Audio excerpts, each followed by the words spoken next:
Steve Selsky grew up playing baseball in Manhattan Beach, California. His father played professionally for the Dodgers and the White Sox.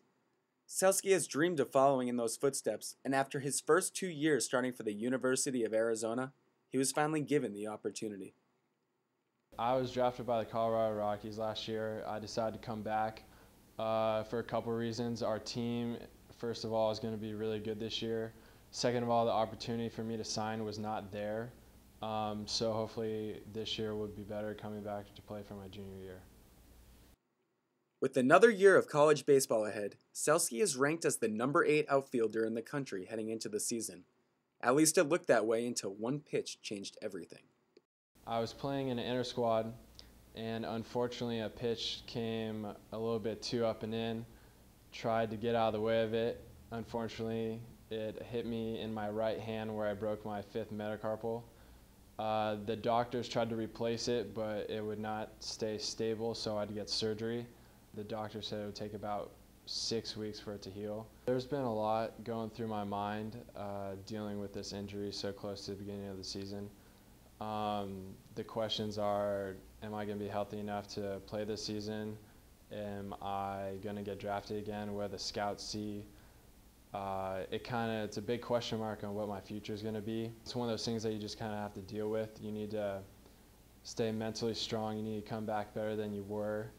I know there's a lot of people wondering, like, is he going to be as good as he was? Is this going to potentially ruin his junior year? But you can't really think in the negative thought. You need to stay positive. Head coach Andy Lopez attempts to remain optimistic about the situation. Being optimistic about it, I'd rather have him hurt now than the last 6 weeks of the season where you're trying to make a run for postseason and regional play and what your seed is and all the rest. But he's a dynamite young man, great student. I mean, he's a 3.5 GPA and taking classes that I can't even understand sometimes, and a good baseball player, real good baseball player. He's everything you'd want, and as a college athlete, he really is. He typifies what you'd want to recruit on a daily basis. Being forced to watch his team from the side, what will the future hold for Selsky?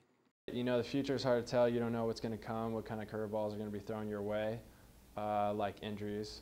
But you gotta know what you want. You gotta go for it. And so everyone's future is in their hands, and hopefully I can go for what I want. On February 18th, Arizona will start their season off with a 3-game homestand against North Dakota State. Arizona finds themselves ranked in the polls headed into the season, but in a tough Pac-10 conference featuring top-ranked team UCLA, how will the Wildcats fare without the presence of Steve Selsky?